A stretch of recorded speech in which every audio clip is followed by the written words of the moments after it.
എല്ലാവർക്കും നമസ്കാരം. പാവപ്പെട്ടവരോടുള്ള കരുണയാണ് ഈശ്വരനോടുള്ള കടമയെന്ന് കേട്ടിട്ടില്ലേ? യഥാർത്ഥത്തിൽ ഈശ്വരൻ വസിക്കുന്നത് എവിടെയാണ്?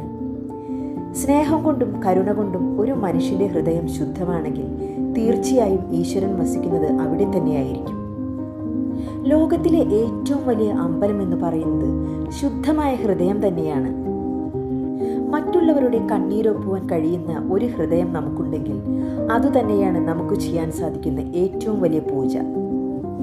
അസൂയയും വിദ്വേഷവും കോപവും ഒന്നുമില്ലാത്ത ഒരു ഹൃദയം എപ്പോഴും ശാന്തമായിരിക്കും.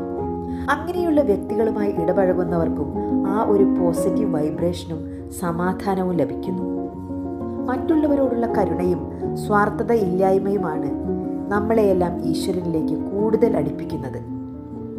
അങ്ങനെയുള്ളവരിലേക്ക് ദൈവീകത ഓട്ടോമാറ്റിക്കലി വന്നു ചേരുന്നു.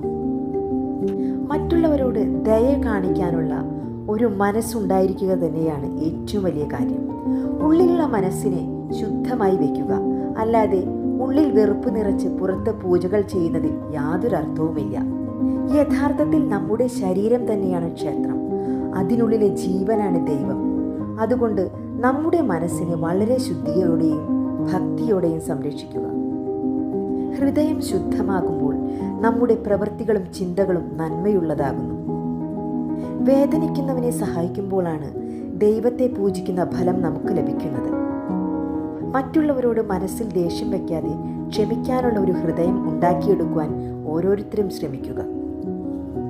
സത്യസന്ധതയും അതുപോലെ മറ്റുള്ളവരിൽ നിന്ന് ഒന്നും പ്രതീക്ഷിക്കാതെയും മറ്റുള്ളവരെ സഹായിക്കുമ്പോൾ നമുക്ക് ലഭിക്കുന്ന സന്തോഷമാണ് നമ്മുടെ ഹൃദയത്തെ പരിശുദ്ധമാക്കുന്നത്.